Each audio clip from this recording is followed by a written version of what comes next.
I'm here with Ronnie Barnhart, one of the security guards here at the mall, who can hopefully... I'm gonna do that again and say it right. This week on At the Movies, Seth Rogen is a mall cop who takes matters into his own hands in Observe and Report. Do you know who I am? Well, I know you know who I am. Miley Cyrus comes to the big screen in Hannah Montana, the movie. So that's what you've decided to do. Hang on. It is true. Plus, Alec Baldwin and Emma Roberts in the suburban drama Lymelife. Part of me thinks that this disgusting pervert is the best thing that ever happened to me. This is my chance to be great. What have the police ever really done? Nothing good. I'm in charge of this. Dennis, you're my second in command. Humans, you guys are my infantry. When he dies, God gave me another one. Okay. Awesome. Okay. Seth Rogen is a security guard who takes his job far too seriously. I'm Ben Mankiewicz from Turner Classic Movies. And I'm Ben Lyons from E! Entertainment. Seth Rogen has transformed from struggling stand-up to the face of young comedy, seemingly overnight. The 26-year-old stars in our first movie, Observe and Report, a dark and disturbing comedy from writer-director Jody Hill. Here, Rogen plays Ronnie, a mall security guard who spends his days longing for the beautiful blonde who works at the mall's makeup counter. Wait a minute, Mank, didn't we already review Paul Blart back in January? There's my car. Huh? What? Where are you going? What? Sorry, the brakes. Or someone cut the brakes. Oh, my God. I can't stop. I'm just joking. I can't stop, but I'm not going to unless you agree to go to dinner with me. Someone better say yes and tell me what they want to eat for dinner. Fine. It's a date. That's Anna Faris is the object of Ronnie's affection. Ray Liotta is the straight-laced police officer assigned to prevent the mall from more attacks by a parking lot streaker who has been traumatizing female shoppers. Swear on my soul, I'm gonna catch this guy. ¿Qué pasa, Ramón? Quiere hablar conmigo, pero no lo entiendo, no sé en inglés. See, this guy did it. Well, what'd he say? I don't know. I don't speak Spanish. Rogen, of course, does not take well to the real police and tries to become a cop himself, only to fail the psychological evaluation required to make it through the academy. You know, an amusing moment here and there, but ultimately it's overshadowed by the film's scattered and confusing tone. The comedy is suffocated by too many seriously sad and intense moments, slow motion montages, and random side plots that end up going nowhere. Despite a talented cast, it's not their best work by any means. So skip Observe and Report. Really disappointed by this, man. Saw an interview with Seth Rogen where he described this as a dark comedy, and I couldn't disagree more. I don't think it's much of a comedy. The darkness overpowers everything and is unrelated to the comedy. And the darkness is at times disturbing. At one point, there's a clerk, somebody who works at one of the restaurants in the mall, Patton Oswalt, and he takes his head and he bashes it again and again and again into the oven for what is a very minor discretion. If this were someone else's movie, if this movie were about Anna Faris's character, then Seth Rogen's character, Ronnie Barnhart, would be the object of derision through the whole film. He's dangerous. He's a psychopath. At some point, he's going to take somebody's gun and kill an innocent person. See, that's the problem with the film, is that you don't relate or enjoy watching Seth Rogen's character on screen. Here's a guy who writes and produces so many of his films over the years, and he's always likable in those movies. Here, he's not involved in the production or the writing of the movie, and it kind of shows because he's this despicable character that, being in every single scene of the movie, makes the entire film difficult to watch. A few funny moments here and there for me. I love watching Anna Faris, and I enjoyed having Michael Pena try something different, a dramatic actor. I think you're only one for two. I did not like Michael Pena in this movie. I like him in some other stuff, not here. Anna Faris, I did think, stole a couple of scenes, but certainly not enough to save this film. I think you need to skip Observe and Report. Suburban America has taken a cinematic beating for years, notably pulverized by Sam Mendes in American Beauty and Revolutionary Road, also Ang Lee in The Ice Storm. In Lymelife, 1970s Long Island is in the crosshairs. Alec Baldwin and Jill Hennessy have two kids, each played by a Culkin brother not named Macaulay. Hennessy is particularly strong as a wife, frustrated with Baldwin's philandering and maybe taking it out on her youngest son, played very effectively by Rory Culkin. Then why are you even worrying yourself with my problems with your father? What kind of my problems, too? But I break my ass for this damn. I spend more time with your fig tree. My mother died that fig tree. She told me not to marry Irish. Welcome to our wonderful little family and our perfect little suburban life. This is really the story of three relationships: Baldwin and Hennessy's decaying love, Sex and the City's Cynthia Nixon's frustration with husband Timothy Hutton, who's blaming Lyme disease for his inability to even look for a job, and Rory Culkin's budding teen love affair with Emma Roberts. That's Julia Roberts' niece. Really, I'm sorry I never asked you out. It was weird seeing you get your ass kicked. Whoa, he's bigger than me. It wasn't a fair fight. Yeah, but I don't know. I felt like you were like my little brother or something. Really? Your brother. Suburban America may take a hit, but Lymelife is not too self-consciously bleak. This is a window, certainly, inside two disappointing marriages. But except for Hutton's character, it doesn't feel hopeless. And across the board, the performances, in particular Jill Hennessy, are very impressive. This is a nice little movie. See it. Oftentimes, Mank, on the festival scene, as you know, movies like this sort of get overhyped at Sundance or Toronto, these American stories of dysfunctional families. But here, I think all this excitement surrounding Lymelife is deserved, because this is a film that really builds to these awkward, uncomfortable places naturally, organically. It takes its time to establish the character dynamic, and then you sort of take a breath as the audience and you say, it's really twisted and morbid, these situations that they're in. They may be morbid and twisted, Ben, but they don't feel hopeless. And I think that's what gives the film that sort of that authenticity that it has. I love the taking us to the time and place, too. I mean, this is late 1970s Long Island, and Rory Culkin is obsessed with Star Wars, and he's doing playing with the fake lightsaber in front of the mirror. Alec Baldwin is building a house for his family to move across the street. Baldwin, very funny, but he's not doing Jack Donaghy from 30 Rock. Yeah, it's a lot more understated than we've seen recently from Alec Baldwin. And I agree with you totally that he lets the other actors shine. You know, Eric Roberts' daughter, Emma Roberts, so good. Also Rory Culkin. I mean, the three relationships, as I talked about, those sort of really the focus, the young kids, and I thought they were both really sharp. Two young actors really taking their career to the next step. And it's important to know, too, that Martin Scorsese is an executive producer on the project. I'm going to say see Lymelife. Coming up next, Miley Cyrus brings her hit TV show to a theater near you in Hannah, Montana, the movie. And later, Nick Nolte, Sienna Miller, and Peter Sarsgaard explore the mysteries of Pittsburgh. I'm not interested in Jane. You're not? Boom, boom, clap.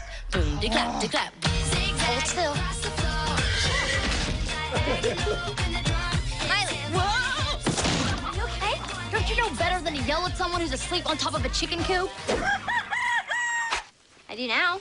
She's an actress, a singer, a media mogul, all at the age of 16 years old. International superstar Miley Cyrus brings her popular Disney television series and her Hannah Montana alter ego to the big screen in Hannah Montana, the movie. Cyrus plays Miley Stewart, an ordinary girl who lives a secret life as pop phenom Hannah Montana. After a fight in a shoe store with Tyra Banks makes front-page headlines, Miley's concerned father, played by real-life dad Billy Ray Cyrus, feels that she has become too jaded and out of touch with who she really is.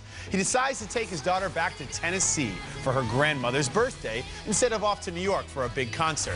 Hello, New York! Welcome to Tennessee. Looks like your limo's here. There she reconnects with a friend from childhood, a cowboy named Travis, who helps her journey to self-discovery begin. So, you and Miley are pretty close, huh? You have no idea. You think she'd go out with me if I asked? You want to go out with Miley? Oh, no, you'd be a real prize, don't get me wrong, but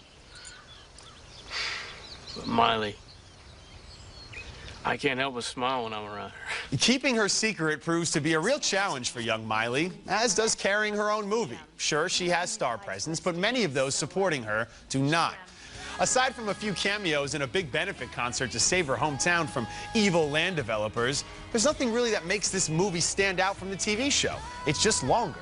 If your kids are fans of the show, they're going to love it, and they should see it. But for your average moviegoer, I'm going to have to say, skip Hannah Montana, the movie.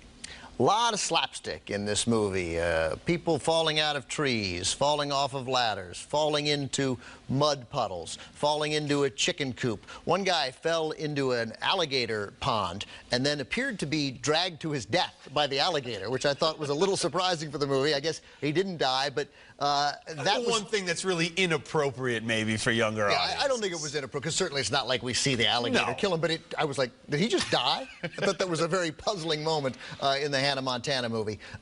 There are questions that this asks. You know, they try and set it up as the plot moves along. Will the town be saved from the evil developers? Will the tabloid reporter uncover Miley's real identity? And the bottom line is, I think you're not going to care what the answers to these questions are. Look, she's a talented young actress, a young singer, a mogul, whatever you want to define her as. She does show that she is a star here, but there isn't really anything that's different from the TV show. So like I said, fans of the TV show, they're going to love it. It's for them. It's appropriate for them. That's fine. It is harmless, and I must say that when the little 5-year-old girls, 6-year-old, 8-year-old girls got up during my screening in Atlanta and danced in the aisles, it's adorable. There's no question. But the movie itself, certainly not worth seeing.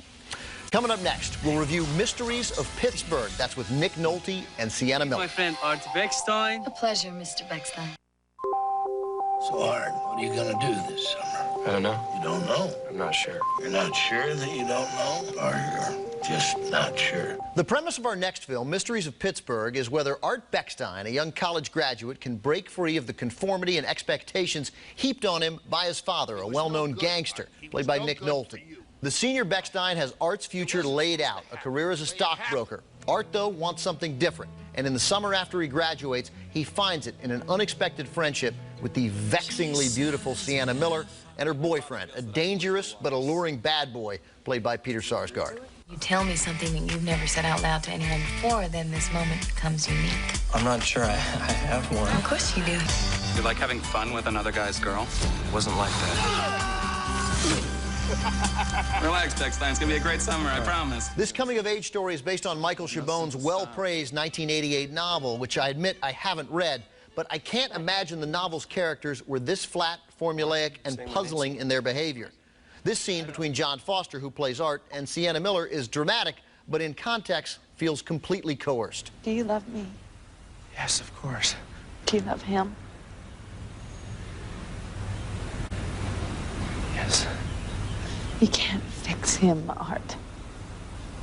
He won't change. He can't. Well, I understand why both John Foster and Peter Sarsgaard would fall for Sienna Miller. I'm not an idiot. I literally didn't buy one relationship in the movie, not Nolte and Foster, not even the sexual attraction between the two men.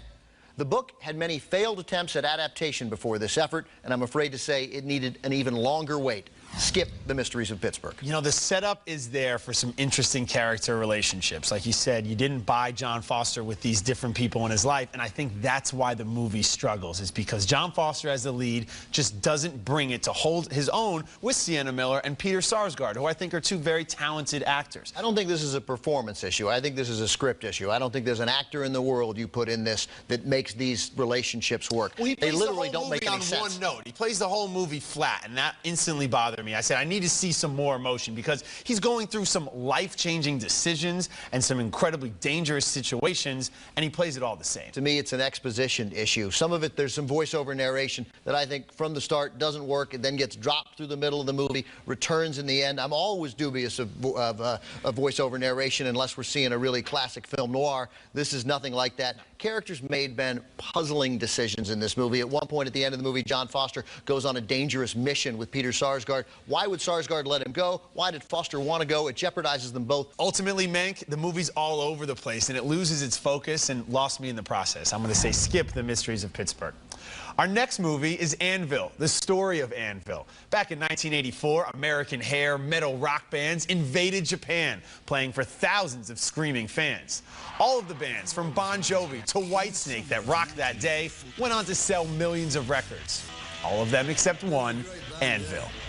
One thing that's really good, man, is that we found those sleeping bags. This is where we learned how to play. We're like brothers. We were just innocent kids. We didn't really know what we were doing. Crappy productions, crappy management. Now, this isn't Spinal Tap. These guys are real. Anvil is a real band. The documentary focuses on Canadians Steve Lips Kudlow and Rob Reiner, not the filmmaker, the drummer, who made a pact years ago to take over the world with their music and form the group. Lips is the leader and positive driving force behind the band's fading dreams of a huge record deal, European tours, and a return to glory. Reiner, ever the reclusive pessimist who clashes constantly with his rock and roll brother, is the yin to his yang. I don't want to fight with you, man. Do you understand me? Look at me. I don't want to fight with you, man. Okay? But you do. I know, and we always end up like that. What for? Only to end up where we were the day before? Anyway, the place is jam-packed. Their never-ending determination is both charming and inspiring. I think you should see Anvil. Here's what's good about this movie, Ben. No question, you care about Lips and Rob Reiner, and you care about Anvil. You want them to succeed. You want these guys to get their personal lives in order. There's a wrestler-like quality to this movie, to these characters, because Lips is working as a children's caterer. He's driving food to schools. Rob Reiner's a manual laborer. They both dream of returning to their 1984 glory. That part I liked. There were, however, some serious unanswered questions in this movie. There's tension between Lips and Rob Reiner. No question. We see them fighting. It's a good moment where they're fighting. The question is, to me, why are they fighting? Why are they fighting? Because they're both in Anvil, and they're trying to rock out for 25 years, and it's not happening. So they become pretty frustrated in this situation. I understand, but what is the source of their tension? At one point, they're in Denmark playing in front of 8 people, and a manager says, you guys are being mismanaged. You should be playing in front of thousands. He gives them the card. They don't call that. Maybe they did, and it wasn't that interesting. You know, and I think that's what works here is that the director hasn't fallen in love with the footage and is able to trim it down to the appropriate length. But you need exposition. You need to tell us why they didn't call, or if they called, why it didn't work out. We need answers to those questions. I wasn't sitting there like, why didn't they call that one manager? Look, this has been an amazing journey for this group. The fact that they're even still out there trying to make it happen is really commendable. It becomes infectious to watch on screen. I am by no means a hair metal rock band fan, but I was for this hour and a half I was watching this documentary. I care about Anvil. The documentary needed a little bit more. I think you should rent Anvil. Coming up next, an Oscar-winning performance makes its way to our DVD Out Now segment. It doesn't matter what I think. It doesn't matter what I feel. I can't live without you. Even the thought of it kills me. Time to look at DVDs out now, and my pick this week is the 5-time Oscar nominee, The Reader, from director Stephen Daldry. The hype surrounding this movie was focused on Kate Winslet, of course, in her first Oscar-winning role, but her co-stars are just as strong. David Cross plays her young lover, and Ralph Fiennes plays the boy as a grown-up. Cross more than holds his own with Winslet, laying the foundation for what looks to be a promising career. And for Ralph Fiennes, the movie marks the accomplished actor's 3rd stellar performance of last year, along with his work in The Duchess and in Bruges, which, like The Reader, was on my top 10 for 2008. My pick is Splinter, a really well-crafted, small, gritty horror film co-written and directed by Toby Wilkins. The threat here is a unique one, a self-perpetuating, porcupine-like creature that feeds off blood, inhabiting its victims like a parasite, growing bigger and bigger. Wilkins also never entirely explains it, which has the effect of making it more mysterious and therefore more terrifying. Leads Shea Wiggum, Paolo Costanzo, and in particular Joe Wagner behave exactly as people trapped in a rural gas station by a deadly, incomprehensible creature would. They're confused and petrified, yet somehow viscerally intrigued by it. I think you will be too. So both Splinter and The Reader will be in stores on Tuesday. And available on DVD right now, 3 movies that we reviewed on previous shows. Adam Sandler in Bedtime Stories, Jim Carrey in Yes Man, and Keanu Reeves in The Day the Earth Stood Still. Want to know what you can't miss this weekend? Well, stay tuned for My 3 to See.